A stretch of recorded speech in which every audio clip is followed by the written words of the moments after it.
Hello, and we're live on YouTube. So hello, I'm Trudy from White Star Soul Guidance. And I'm Alicia with my mom, Eva. We're from co-creatrixes of Crystalline Ascension. Hello, and we're live on YouTube. And then I've done that. Hello, I'm Trudy from White Star. So we get that bit again, but hey, we'll get the hang of it. That was delayed coming up.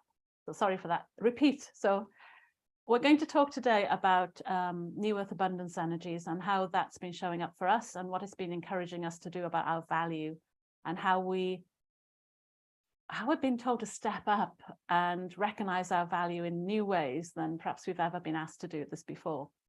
So I thought I'd bring Alicia and Ava on. We haven't prepared anything. We're going to try and tune in to the energies and share our understanding. So it kind of feels like if 2020 was all about us tuning in to ourselves, being in lockdown and learning about who we were, what we wanted, and starting to sort out our lives, 2021 came through as stand to recognize our purpose and our mission and stand to now look at what we wanted instead. 2022 has most definitely been about value, because we know our inner world is the kind of the energetics that creates our external world.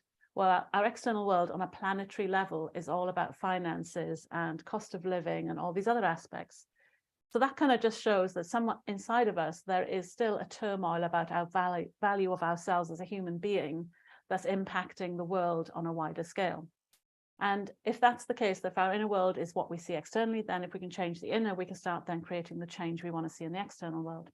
So valuing yourself is really important. And I think this is bigger than self-worth. It kind of feels like as we're moving into the ascension process and more of our spiritual skills are coming online, we're being asked, how much are you valuing the gifts that you're being given? And then how are you translating that value into your life? And that could be by how much you charge for your work, or even just recognizing that you're offering gifts, spiritual gifts that you might not have noticed you were doing before. So I thought we'd start by sharing, like, what new gifts have we started valuing that we didn't value before? And the three of us kind of got together in the summer and started discussing this and realizing we had similar patterns of what we've been doing. And like the first pattern we can talk about is how, as healers, we are constantly healing everybody we meet. We don't even think about it. It just happens. And yet, did we value it? Probably not. And yes, we might offer healing services, but did we understand that every single person we met would be healed just by being in our vibration? And did we put a value on that? So that would be kind of like the first thing to share about then, if Alicia has something to say. Yes, for an example, if I'm going to look back on different parts of my life where I didn't value certain things until it almost like came right to my face, I'll give a quick example of when we went to a restaurant at the beginning of 2020, it would have been, and it was really chaotic. It was very stressful. A lot of the workers were unhappy. You could just walk in and you felt that really heavy, intense anger, stressful environment. And as I'm observing and watching everyone and starting to clear out that space and start to kind of shift that vibrational space just by standing there. However, when we got home, we ate our food, we went to bed, and all of a sudden I'm laying in bed and I wake up and I have like this huge stomach ache and this huge wave of like energy that doesn't feel so good. And I asked, what is this energy? And it was everything that I picked up from that restaurant, cleaned out that restaurant very beautifully, but I brought it back home with me. So not noticing that I was transmuting this energy for them, but I was taking it all in. So I had spent a good 5 minutes. It wasn't very long because I tuned in very quickly where it was from, transmute it out of my body and just transcending it into love. And then all of a sudden my stomach ache walked away. I wasn't sweating anymore and off to bed I went. So it was that first time that I actually just transmuted without even thinking about it. So how much value was I giving to that restaurant, all those people that were in there and everything else? And so that was the first time I think I really valued my transmutation. That really spoke up for me. And that's so important, because like the message I've been getting over the last few months is it's about the space we hold. that not everybody can hold this space, not everyone can create this space, and yet because it's so natural to us to do that, we don't value it. And that's where it keeps falling down, is if we're doing it naturally, like most talents, then we're not recognizing it as being valuable because it's easy to us. And then we forget how other people are struggling to hold that space, and that's where we come in. But can you imagine now, like next time you go to a busy restaurant, knock on the door and say, hey, can I have my dinner free if I show up and hold space for you guys to have a chilled out evening? I know. New services. But that's it. That's what we're in. We're in the period of taking these new spiritual ways and applying them in a different way. So that could be very well what that whole experience was trying to show us. Yes, definitely. Do you have a story like that, Ava, as well? Yeah, that's a great question. The whole time that you were speaking, it was about holding space. I never valued myself about my ability to hold space, even when I was got into the energy healing and whatnot. If I worked with another person, I knew I was really good at holding space, but I always cut myself down, right? Because all I'm doing is holding space here. And until the three of us worked together, that holding space was so powerful, right? As we began to work together, and the example would be at the 3 Physical job, where I always held the space where people came in to my space when they wanted or needed anything, and it was almost like like at the same time, I almost like train them to do it, that I'm always available, right? I'm always here to hold space. And what that led to is really like exhaustion of my own body. So I did not value my space holding, and I did not put proper boundaries till near the end, where I was going in there every time, putting boundaries around myself and making sure that my space was nice and clean. And you can't come into my space unless I invite you in. So it became stronger, and then you notice that they saw a difference of you, right? Because you were no longer just letting them in. So I think space holding for me has changed over the year.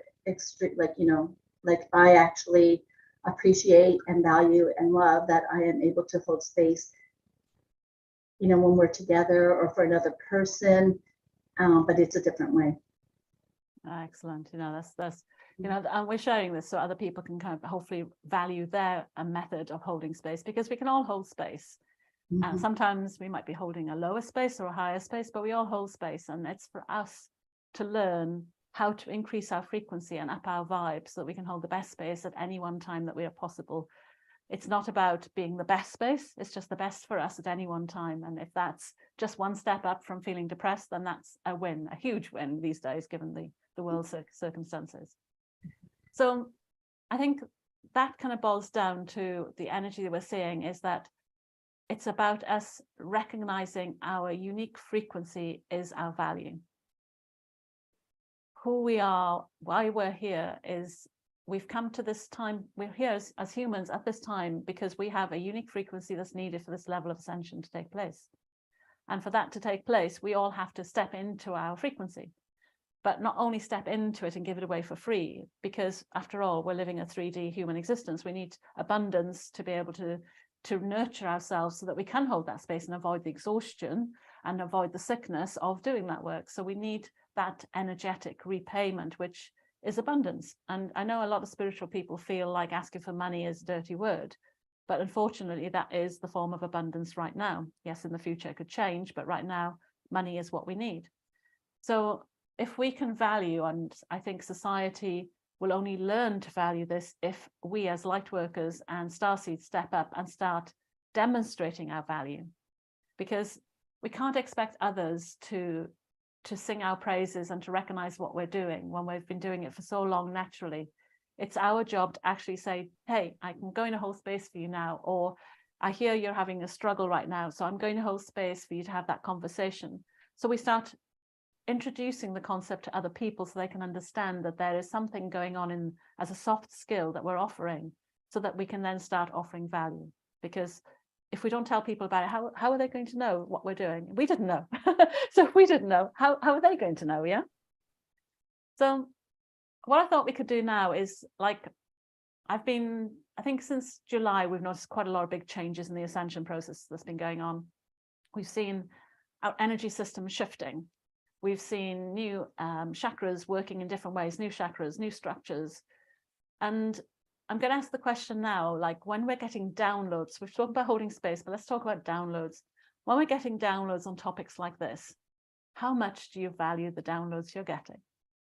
So think of this like you've been told that, I'm trying to think of something I was told recently. So you were told something that didn't fit the mainstream modality of your craft. So say you're an energy healer and you were told chakras go a certain way, and now you're noticing they're going differently. If you're a crystal healer and you were told the crystals worked a certain way and you're noticing they're doing something different, how much do you value that? Like, it's partly trusting yourself and valuing yourself, but it's also recognizing the value of these downloads that you've been given, because I can guarantee that most of the famous systems that you've been trained in and taken certificates in were downloads by somebody who saw the difference in, or saw the value in something that was very different and very new at the time, and then offered it for sale.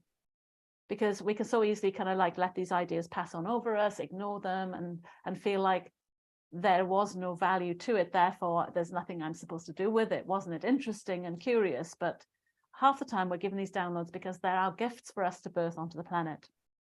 So how have you been about downloads in the past? And sort of like give us a little history like of the first time you had it versus how you feel today maybe, and has your value grown in that time frame of receiving downloads, and how did that work? How did you start valuing it more?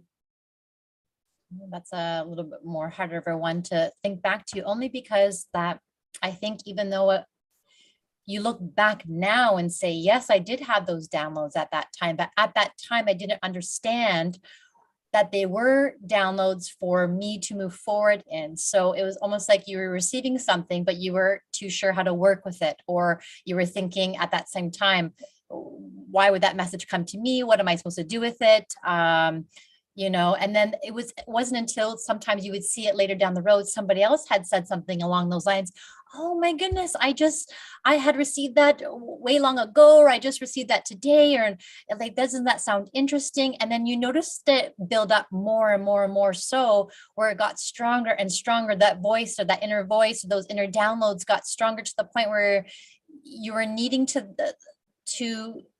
either share it, birth it, announce it, to let others know that, not let others know, to let yourself know that what you were receiving had the value in it, versus just allowing yourself to feel, I don't know how to explain it. I'm just trying to think of the words, how I would feel when I would see that and think, why didn't I share that? Why didn't I listen to myself before? I just brushed it to the side and stuff like that, if that makes sense. Well, that's an example of not valuing it, isn't it? You get it, you don't know what to do with it, but equally then if you valued it, you'd make more of an effort to do something with it, I think. But Right. equally, if somebody else came to you with those downloads, would you value what they said? Of course. Of And course. even if it's the same thing, it's in a way you value it because it validates you, and you go, oh, other people are saying it, and therefore it gives value to the fact that you received it too. But that then is that second-hand value that you're receiving because somebody else is validating it and giving you the value instead of you feeling it in the first place.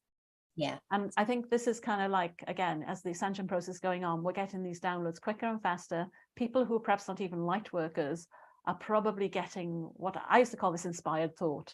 I didn't know it as downloads. It was just like an inspired thought. And I ignored so many of them. And some of them would have been like really huge projects that could have been really successful if I'd listened, but I didn't. And I didn't recognize the value of it.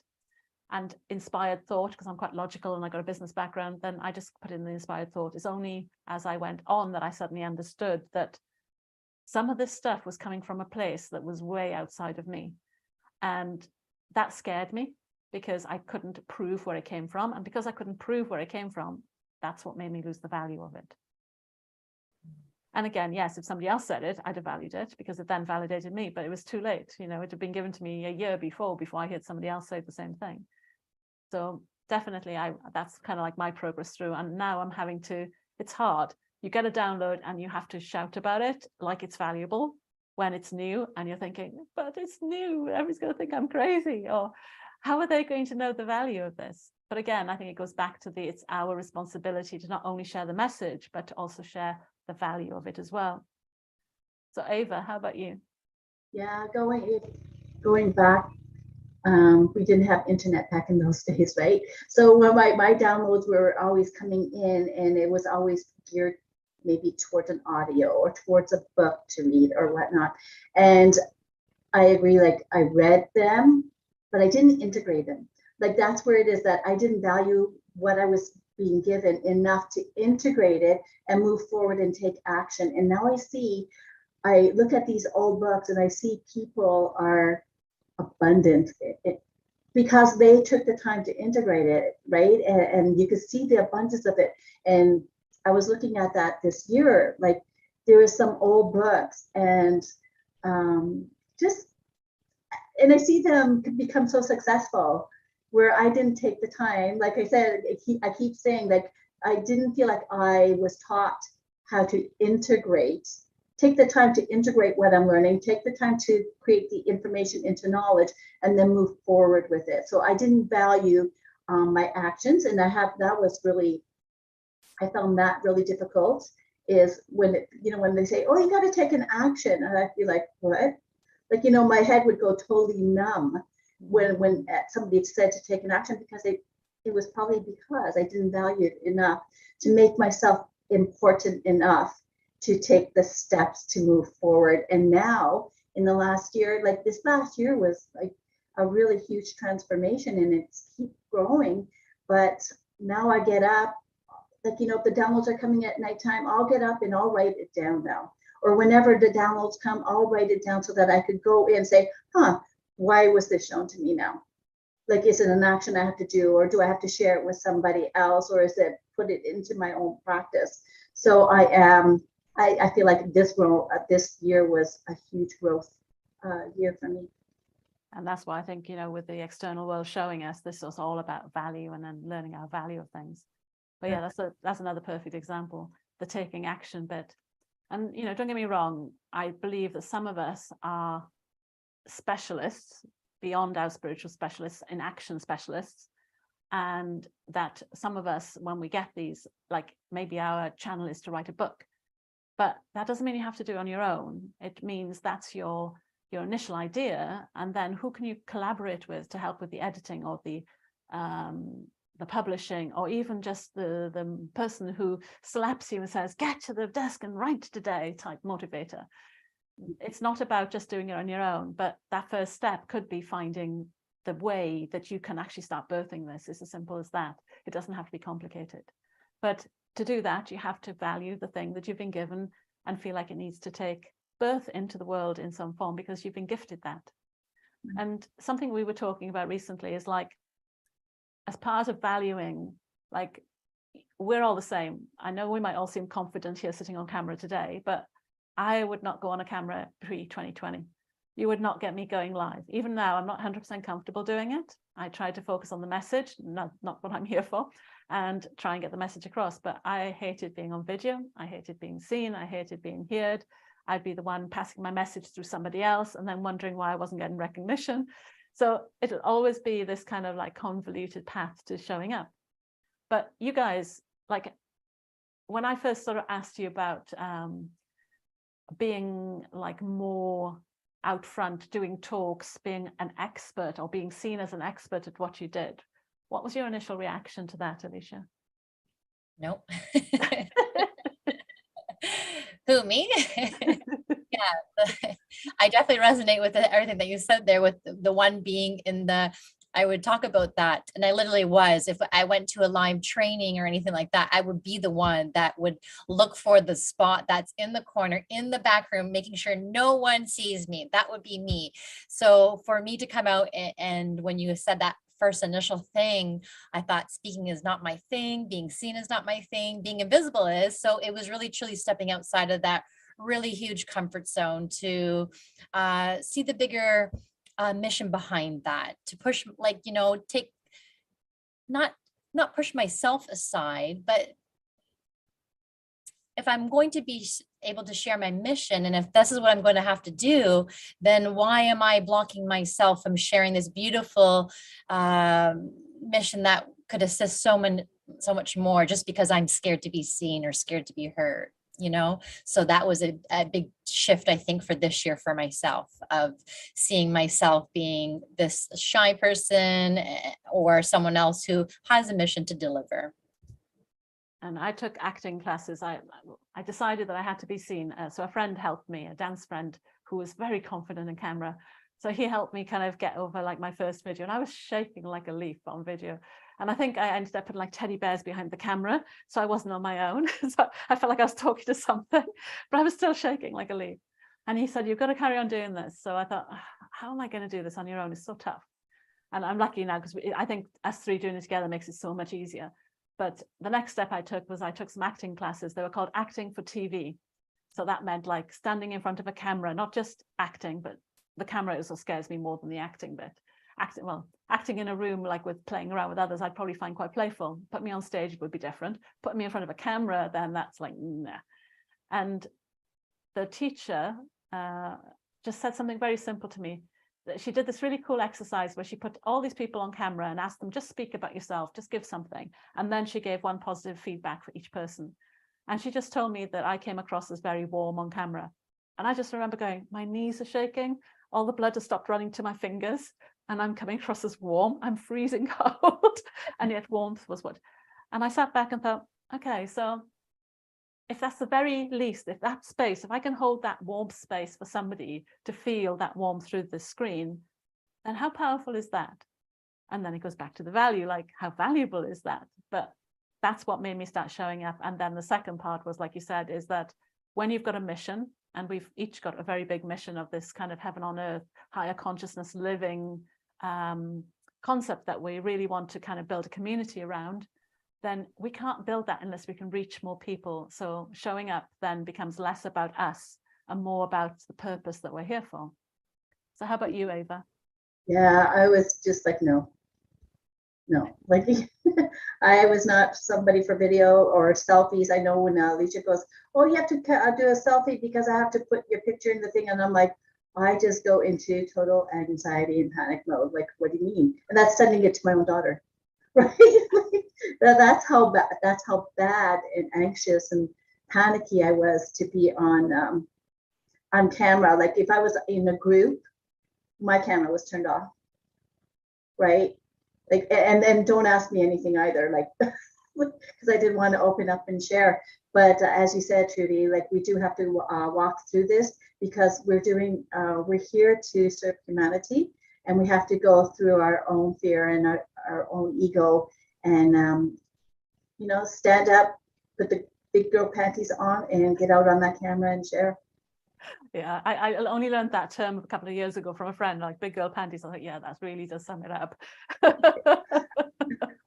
And today you just did a live on Facebook talking about adding your sparkle. You were offering us some gifts for how to add sparkle into the physical body during the holiday season. And that was probably a new experience for you, wasn't it? Yeah, it was. But and I guess even like 3 months ago, would you imagine that you could do that? No, but you gain the support. You're with people that you love and know that have your back, and that is huge, right? Knowing that somebody has your back, and then you could move forward from there. Definitely. And like I said before, we don't have to do this on our own. We can find a community that supports us. And we have one which is on Facebook, which I know a lot of people aren't onto Facebook, but you can always get into the groups without going through Facebook sometimes, and just have that as a little button on your phone that you can press and go straight in and bypass the newsfeed. But that's what we're trying to create, is what we've created for ourselves, we're trying to share with others. And like, we're doing this video because I was thinking, we need to share more of our journey on how we're doing this, because yes, there's lots of people who are famous out there doing like how to be visible and how to be seen, but they've already achieved it. They're not in the process of doing it. And sometimes it's easier to learn from people who are actually still learning it and still going through the steps themselves. And that's why I wanted to do this video on values today, was to start showing what we've been through to get here, and then the advice that we can offer other people. So if any of you got any questions, please put it into the comments. We can answer truthfully how it's been for us and what's working for us. But I remember we were having a soul journey together, And I suggested we created as part, because we create, when we source out different energies in the cosmic realm and the different dimensions, the way we remember them as to like a map is we created these temples. We call them temples in the sky. And we created these temples, and we know what's in each temple, what energies go into it, what functions each temple do, as a new form of healing for us. And I suggested we put a fame and recognition temple up there.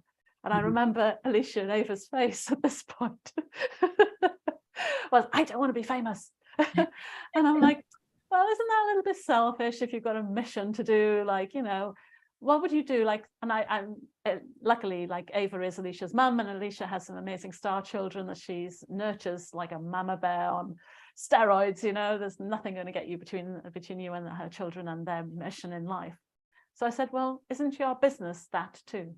Isn't your business like your child? So what would you do? Like, if somebody came up to you and told you your child was not good, or had failed and was rubbish and they couldn't achieve anything, what would you say to them? And then why are you not doing that for your own business? Because if that's what we're here to birth and to share, then that's the attitude we have. And how did that feel to you, Alicia, when we started talking about that? Do you remember what happened?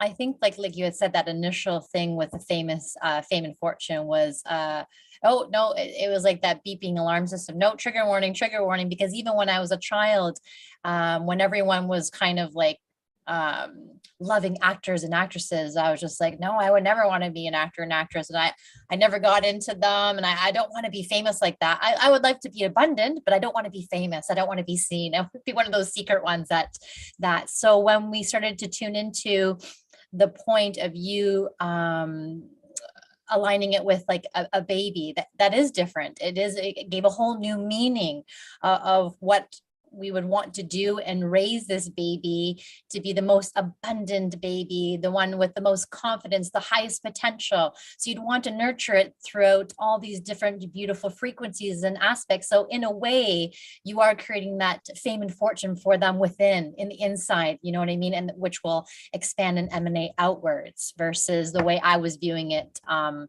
the outwards and not the inwards. And that's reframing, isn't it? That's the power of reframing. And again, this goes back to us, like, we've got our skills. We know we're good at what we do, or we feel we're good at what we do. We probably do way more than we're supposed to do. Then we create a business because we think that's our calling, and we feel that calling really strong. And then we don't value the business. We don't nurture it. We don't feed it. We don't promote it. We don't, because we feel like it's not our personality, or it's not our duty, or if we sit here quietly, somebody will come to us. And then we wonder why we're not getting the momentum on our mission and our purpose and our big why and what we're trying to achieve. So how about you, Ava? How did you feel when we brought that temple of fame and fortune in? Yeah. When when we first did it, I thought of a jumbotron, you know, you get your face put on there, like, and everybody sees that. And I think that's really fearful. There was something I was going to say as you were talking about that.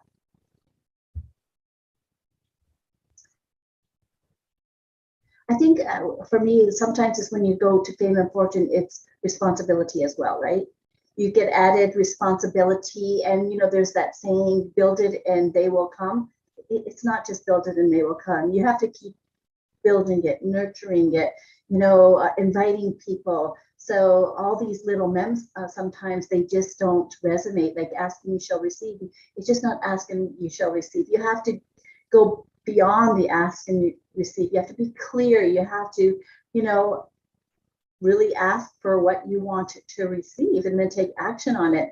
So I think that's where I started growing more in that field, where it's just not fame and fortune, but what goes after it next? What do we have to call in? How do we have to nurture it? Right? Don't take everything out with the bathwater, but what can we start, you know, how do you nurture the baby? As you guys start talking about it. Yeah. And I think as soon as we called it a baby, then we all instantly kind of clicked. There was like this whoosh in the head going, okay, that was different. Let's see what we can do with this. And the big why, like I've said to people, like people who are fearful of money or fearful of being rich because they've got these preconceived ideas of what being rich means. If you take that into a charity and say, right, what charity do you want to defend and be a champion for? And now how are you going to get the money for that? Because most of us as empaths and starseeds and light workers will fight heaven and earth for other people. We will get that money for them. We will help them get that, but we just don't do it for ourselves. So when we start putting a charity underneath us, then that kind of gets us past some of the mindset issues until we fix them as a way to give us the momentum now. But again, this all comes back to valuing our businesses. And these are kind of like the different layers, you know, like what we do, what we don't recognize, what we know and download, and then how we present this as a business to others. And I was on a call the other day about getting clients. And just in case everybody listening to this thinks I haven't got a business that doesn't relate to me, the first client you ever get, and I thought this was really prominent, is your employer. So think of clients as the people that you need in your life in order for you to receive money. So whether you're self-employed, that's clients. Whether it's working for somebody else, that's a client. So what we're talking about here is if you don't value yourself, then even the job that you go for or the way you're treated in your job, even if you're not setting up your own business, even if it's the way you interact with your children, you know, if you don't have values, your children are not going to have values. This is something that isn't just about work, but work is a good place, like a good playground to practice and try this out. And for me, I think going through this process of being seen has been like, I was successful at computing in a business of computing and having my own company. I was still in the background, but it was successful and I made money. However, that felt easier because I had a qualification with a degree that I could go, yeah, I got this degree. I could go to clients and ask for money because that was the rate other people were charging. So I had a scale that I could base myself off. Yes, okay, I did push myself up a little bit higher, but it was easier to do because there was a precedence. And then I gave that all up and decided to take time off, find myself, and then get the calling to go back to spiritual work, where suddenly I was like, that earns 100K a year doing that. This doesn't earn that. And then I've had to realize that I'm the same person. So if I'm doing that, I'm worth 100K, but if I'm doing spiritual work, I'm not worth £50 an hour. And then you have to stop and look and say, why? Oh, whoa, this doesn't make sense. I'm the same person with the same skill set. I can apply my knowledge really easily. I'm able to hold space. Then what's the difference? Why are we valuing ourselves different depending on our job? And for me, going through this process of becoming a spiritual business has been that almost coming right back to the rawness of learning who I am and what my value is, regardless of what I'm doing in the industry, whether it be, you know, a CTO of a company versus a spiritual soul guide. I'm still kind of doing the same work. I'm still bringing my frequency to that. So did you guys find that it was easier to value yourselves when you were working for somebody else versus working in the spiritual, like for yourself? So shall I ask Ava first? Yeah. Yeah, for me, definitely. It was a breeze. Like to me, it was like a breeze. Working for somebody else, I was easily, like when payment came due, I had no problem asking the patient, okay, you have to pay for this now, and it is cash. Like I had I had lots of confidence in my workplace, like, you know, just to do everything to help him become rich, right? To become abundant. Meanwhile, like there was time that I felt like my energy was sucked dry from everybody else. And this is where I learned my boundaries. This is where I learned, you know, I keep my energy to myself. Everybody keeps their energy to themselves. This is where I learned about people pleasing, mirroring, triggers. Like there's so much that I learned. But when it came to really going into my own business, there was still challenges. Challenges. Who's going to want, like, as long as I was with that person, people saw me as a confident person. But now you take that person away and you're going to present yourself as who you are. I found that really challenging and difficult. It's very vulnerable, isn't it, to be in that state? Yeah. And that's the reason why when I set my company up, people were telling me, do it on your own. You don't need this other person. But this other person was extremely confident and I wasn't. And that's why I didn't do it on my own. Although they did warn me it wouldn't work out. And instead, I made them more money than I made myself, because like you, and then I was coming out with ME and burnt out. So I did exactly the same as you. It's like I used all my energy to feed into this company for everybody else, the other employees, everything. But for myself, I didn't hold on to the boundaries and protect myself either. Alicia, how about you? Yeah, I think I'm thinking back to the first job I had. I was 16 and it was just working within the mall. Anyways, when I went and stepped up to another job, that was the first time I understood how much they valued me, because I had watched many other workers go without them receiving anything. But for when I left, they got me a little gift. And some people were actually even crying and stuff like that. So it was definitely meaningful to understand that the value that I had even brought to stocking shelves and doing being the cash register and stuff like that. And then on my next job that I had, I remember I got pregnant with my first one. And when I was leaving, I had said, I'm not coming back. I want to be a stay-at-home mom. And he had generously offered me, oh, if you come back, it's a pay and a half, I don't want to lose you. You're very, and that was when him talking about how valuable I was to him.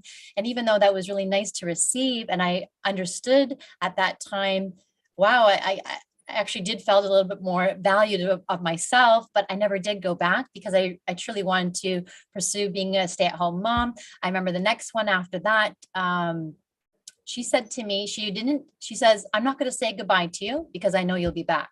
At that time, that's when I had to start kicking myself at the value of me, because I thought, how I can't remember, like I remember her saying that to me and me thinking like, I'm definitely not coming back to work for you, because if you are devaluing me in thinking that I needed you to support me. So just different ways that value showed up throughout the work, I think is for me, I haven't had very many experience because I did dedicate more to staying at home as much as I could. Well, there's a question in itself for them. Why did you not value the staying at home? Like, out of all the conversation you just had now, you discussed the jobs. Yes. But you didn't talk about how amazing a job you've done raising your kids. Yeah. The value of that. Yes, I do go back and look at, I definitely value that part of me on everything. I wish I've actually could have given them more, actually, because of the finances. I never had the finances to fully be a full stay-at-home mom, what I always wanted to do, but we did make do. And I definitely felt there was sacrifices almost that I had to make, which we've shifted out of that as well. But looking back, it was almost like that I had to make that sacrifice. Did I want money, or did I want to be that stay-at-home mom where I got to know my child? And I'm not judging anyone, because everyone's in different situations and everything like that. But it was a choice that me and my husband made, that I wanted to be at home raising my children, getting to know them and really connecting with them. And it was just different. But that's a society thing, isn't it? Because in the old days, that role would have been valued. You would have been given money to do it, because that's the next generation of humanity that's going to go into jobs and run the country next. So it's a society issue that role is not valued or supported financially more than an individual, and that rubs off on us. Our society rules do rub off on us. Because it's quite interesting, we bring in the family aspect there, but I had this conversation where there's a lady that's written a book called Unbound. I think it's called Unbound. Keisha, I probably pronounced the name wrong, Urban Bank. And she said that as females, there is a landscape, like a society landscape that we've been programmed with. And if you think about it, and even if I say 50 years ago, that's still too long. 50 years ago, a woman didn't have a bank account, because there are still women today that don't have bank accounts. So, as a woman, typically we've been only 50 years in the UK, particularly, that we've had bank accounts where we've had our value given to us and it wasn't held in the hand of our partner or our father. 50 years ago, if we wanted to step out on our own, we would have struggled. We would have struggled to find value in ourselves and value and be given value by others. They would have been looking over our shoulder to see where the man of the family was.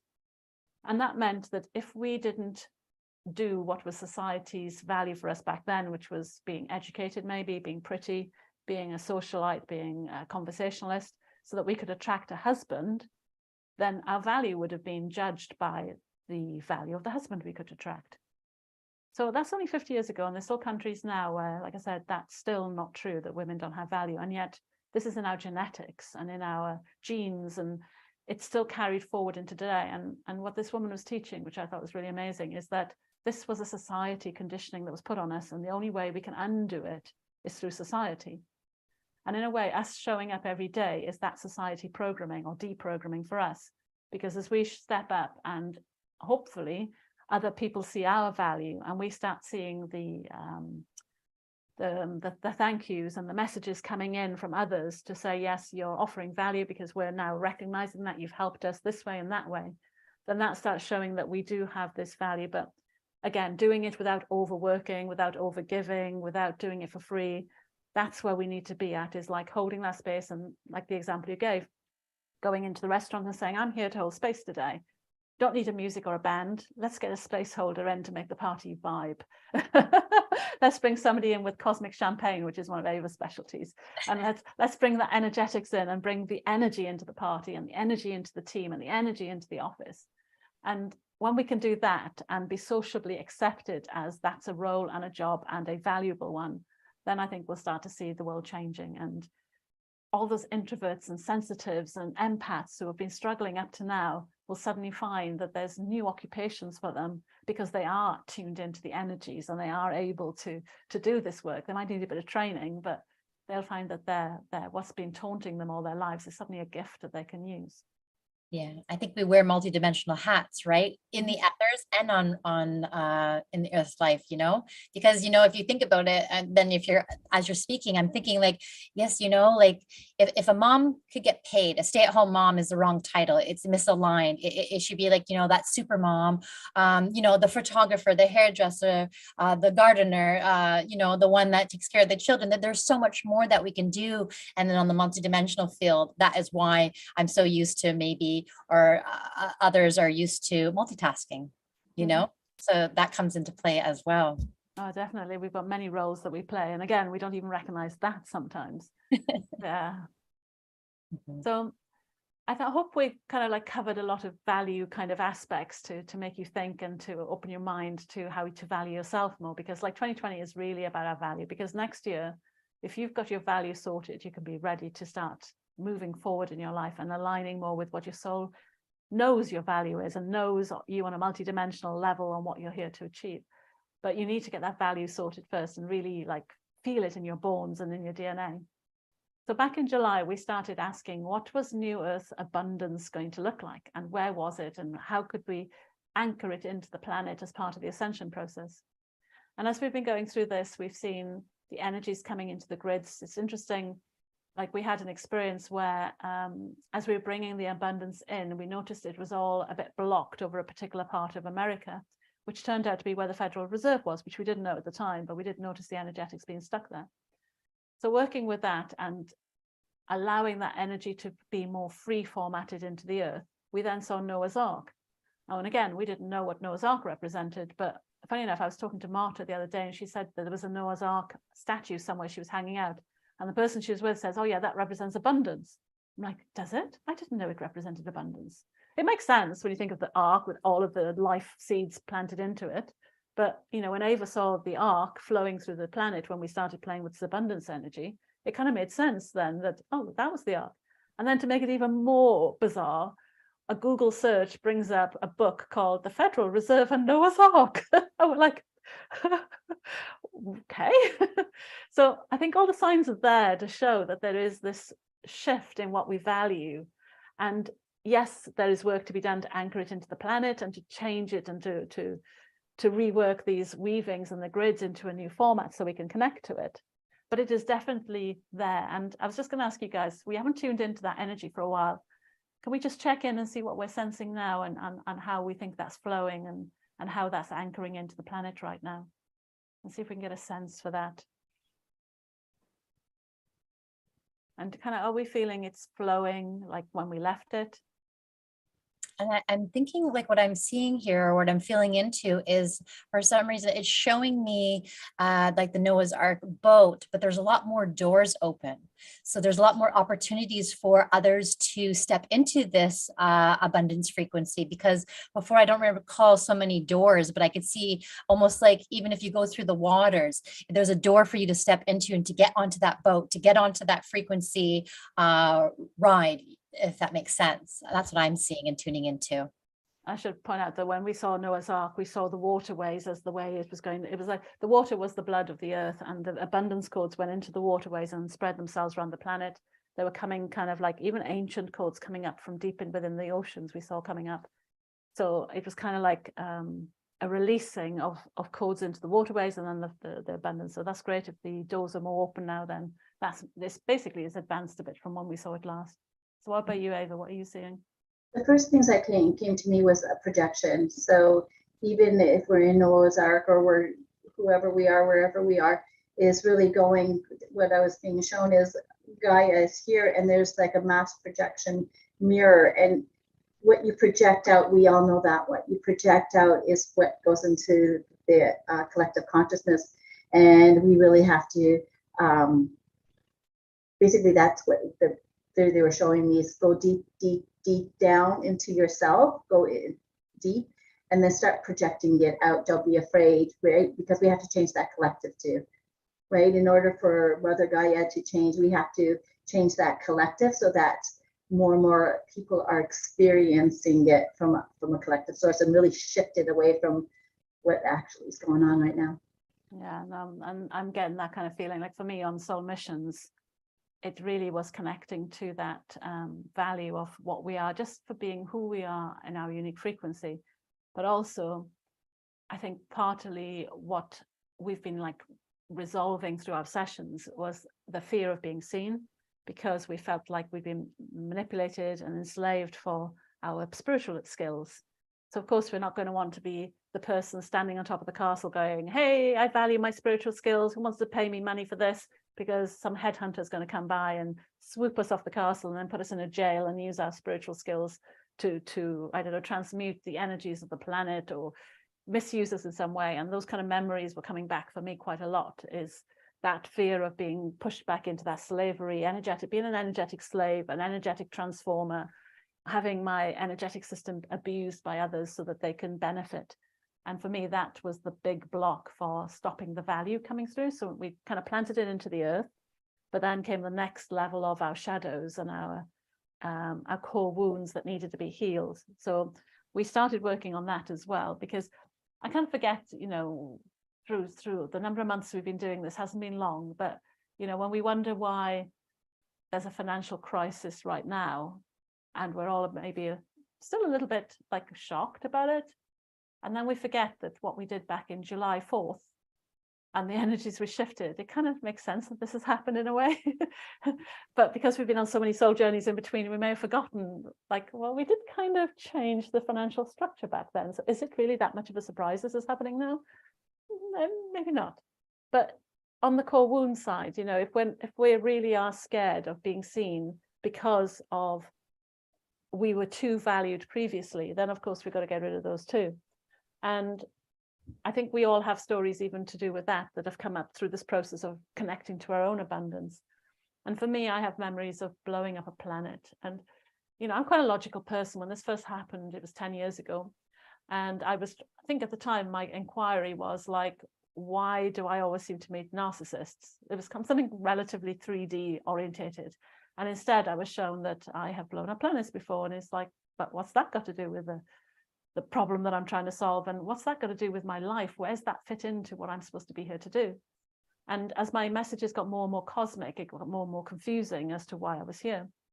But now I can kind of see how that message was really showing me that if I had a wound that deep, that my powers had been misused and blew up a planet, then as long as I was walking the spiritual path, and I think even worse than that, as long as I was me and that frequency, then I would never value myself because of that memory.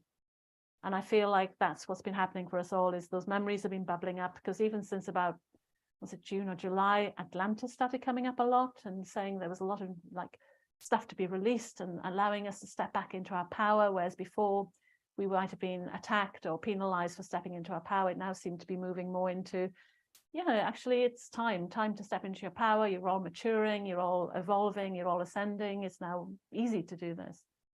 So do you remember some of those journeys that we took into those kind of wounds back in, well, so we've done a couple of them now, but It's been receiving money. It's been about clearing out our memories of being manipulated for being powerful. It kind of takes that fame and fortune to a different level, isn't it? There's one thing being famous and famous and seen and known as an actor, but we're talking about being famous in the universe for having space holding, transmuting skills that made us headhunted and enslaved to be used by others. And I didn't get that until we did the work we did. And it's kind of like blown me aside to think, and yet it's healing that's given me the most value back to me than doing any of the business 3D value exercises that I'd done before. Yeah, I'm just trying to think back. I can't think of any.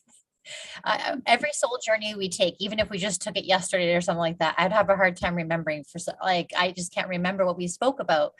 But one particular memory or anyways, that was coming to me when you were speaking was, I don't have a specific memory of this other than a leftover feeling that I had from it. But when someone had shared with me that they had saw me being this beautiful, big, powerful, gigantic being, but I was, what's the word I'm looking for? Not misguided, manipulated into using my power for something that was more for the darkness or misaligned, that when I put my power into Mother Gaia, I actually made cracks in Mother Gaia, which allowed maybe possibly the breakage of Mother Gaia or allowed destruction to occur. So I had been carrying, I did feel at that time that that's where a lot of my guilt had come from, that was sitting hugely into my heart, that I had actually destroyed a part of Gaia that I absolutely love. So why would I ever want to use that power or reclaim that power back again, knowing that I can actually crack a planet or destroy a planet that, that I am going to come back and live on. So that could have a ripple effect for everyone. I could have destroyed so many lies, so that really huge guilt sat with me for a really long time, ancient. But Yeah. now, how is it now? Yes, it definitely felt that more freedom space, that learning to understand that that power that I held within was whether it be manipulated or that I had chose to use it for a misaligned or that darkness, versus now I can use that for a light. So, creating a planet, putting it back together, using that same amount of power or electricity or whatever I was using and doing something good for it could be so, I can imagine the ripple effect through the waves or the harmonic waves that I can put out into the oceans, that big powerful energy ball in there, and see that come through. So definitely a whole shift of energy after that. Because I think I was writing a post back then and I said something like, what if that moment that you destroyed something, which is holding all that guilt for you, what if that was a lesson, and from that you learned how not to do it the next time? And while you're there fighting the guilt of it and trying to push away that memory of what you did, if you actually stepped into it, you would have, like, we know that sometimes we have to do something wrong and something good comes out of it. Then maybe there's that memory then that's just been waiting, hidden within it, that just was waiting for you to let it open and show you, this is what you did wrong, just don't do this again and try it this way instead. And how that suddenly transforms that experience into and reforges it, because that's been a general theme this year as well. It's like, don't throw away your old stuff, reforge it and reuse it. There's energy there for you to carry on supporting you in your life path right now. Some of it, yes, might be, but it's very minuscule how much we have to actually dispose of, but the rest can be reforged into our energies for new. Yeah. So that fits really well. Definitely felt good to embrace that destroyer aspect, nurture, love that being, and just see them transform before your eyes. It really is nice. Yeah, beautiful. How about you, Ava? Yeah, I don't know, we've been on so many journeys and it's so hard to get when that's clear right now. One of the woundings that I remember that we dealt with was healing people, and like no matter how much I tried to heal them, that they would pass away. And then we got to where I felt like, oh, I wasn't a good enough healer. I started questioning that, and it came out that a lot of the time, whether it was this life or another life, they came to me when they were at the end anyway. So it was almost like I attracted them at the end of life anyway. And this way it showed me that, oh, Eva, you're not a good healer, right? Because there was nothing I was going to be able to do. I could help them at that point. So that the realization of that, yeah. And these are all like, again, I don't think you could write a book about these because everyone's unique, obviously. But some of these were like, I felt that the reason we were discovering them this year was because this was the year of value. And the energies, the cosmic energies, the downloads, the templates, the codes that were coming in were helping us see things from a way different perspective. And I was getting lots of these paradigm shifts of, don't look at it this way, look at it that way. And what does that give you? And that's where I was starting to notice more, which is kind of what started a lot of our journeys. The question was from a different perspective. And that was what allowed us then to examine our value from a different way. Because I think these core wounds that we're talking about, for me, they felt like the self-sabotage we put around us so we wouldn't do it again, which was also then affecting our value and our abundance. It was what was holding us back from being abundant, because why would we value a gift when we'd blown up a planet? Why would we value a gift when we'd killed somebody?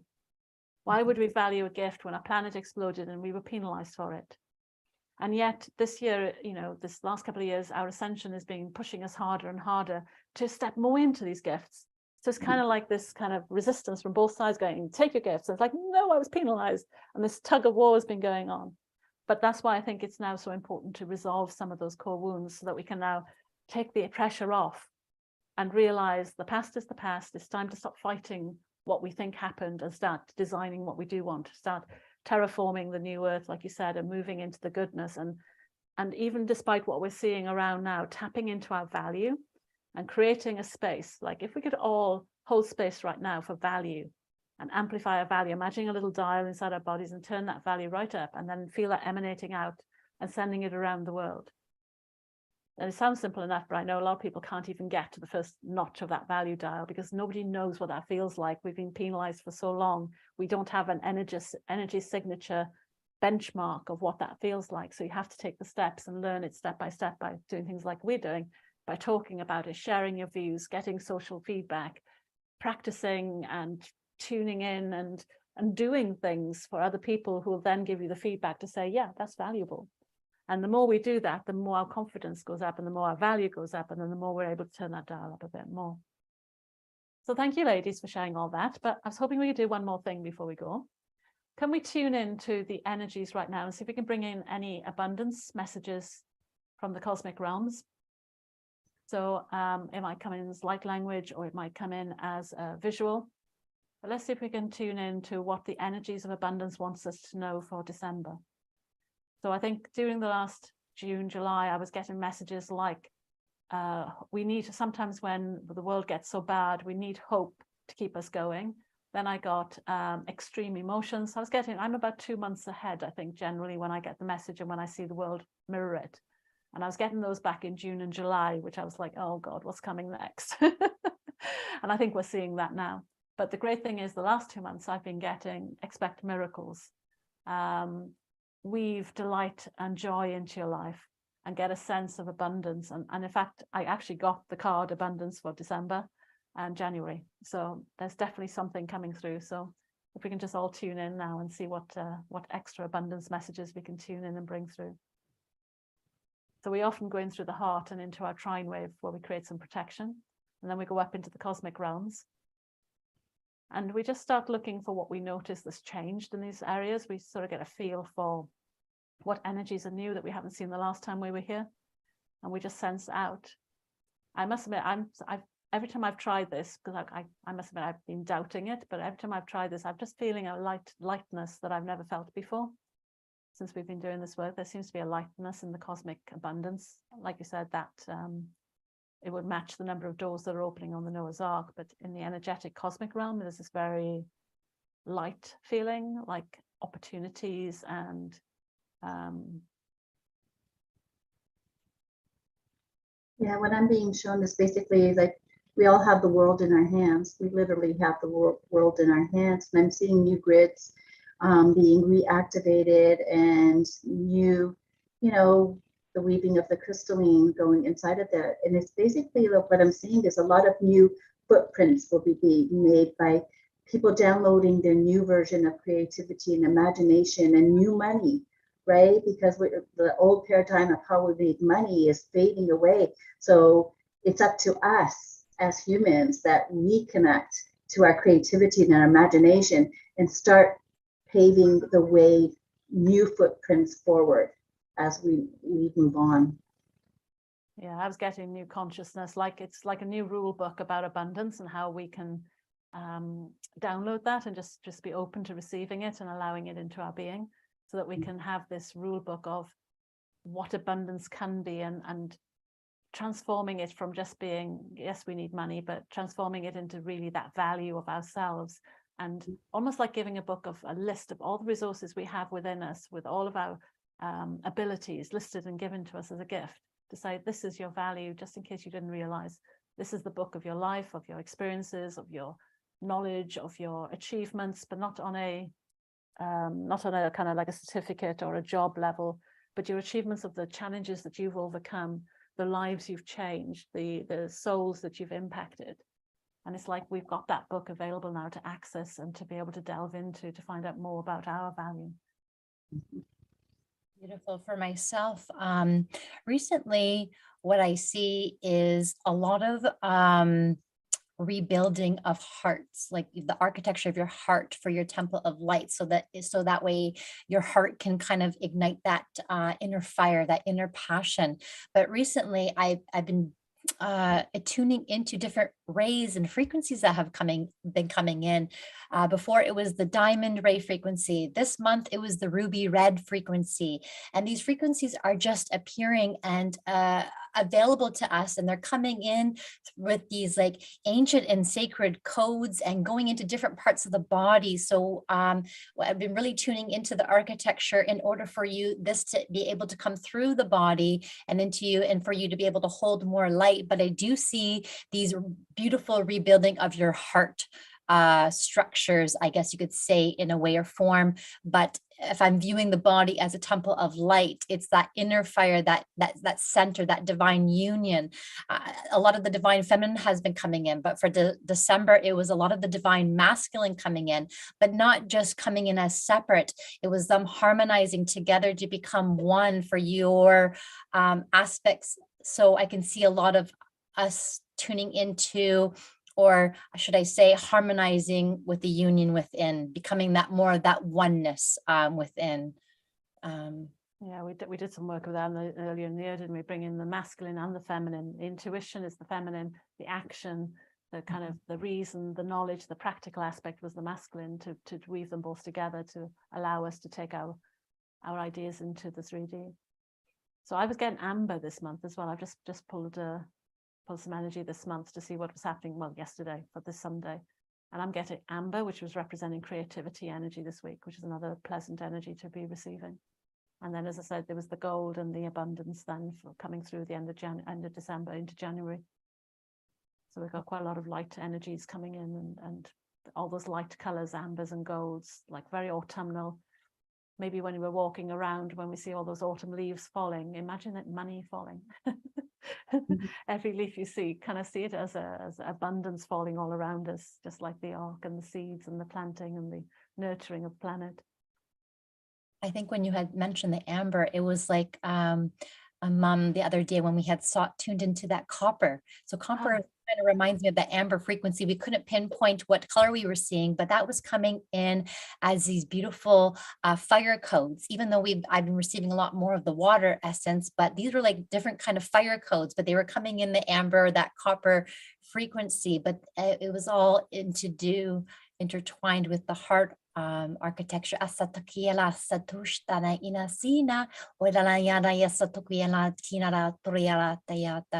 Yes, okay. That's a lovely gift. Yeah, that's beautiful. There's been so many sort of shifts and energies coming in to tap into, but I hope everybody's kind of getting a feel for what we're feeling right now. Hopefully we're emanating that out to anybody watching. So we've kind of had like the logical, practical conversations, and now we're kind of showing this the frequencies that we're feeling so we can share them with you as well. So again, if anybody wants to add anything to the comments, we'll come back to you and we can chat more. But I think we'll like end on this high vibe, abundant amber copper frequency now, I think. So may your autumn be blessed with many abundant things. And like I said, it doesn't have to be money at the moment, but I think money is coming. I think it's there to be connected to. But start with that abundance within and building that value of yourself. And hopefully we've given you some ideas of how to connect more to that today based on our soul journey. And we're going to try and show up more on YouTube so that we can share our moments with you. Like, I think we'll just do more of what we just did, like sharing the journeys that we're taking so that we can share the frequencies with you so you guys can all tune in as well. So thank you, ladies, for letting me drag you once again out into public and into a live situation. I couldn't do it without you. And I'll say good night to everyone and lots of blessings to everybody that's watching this. Bye. Bye.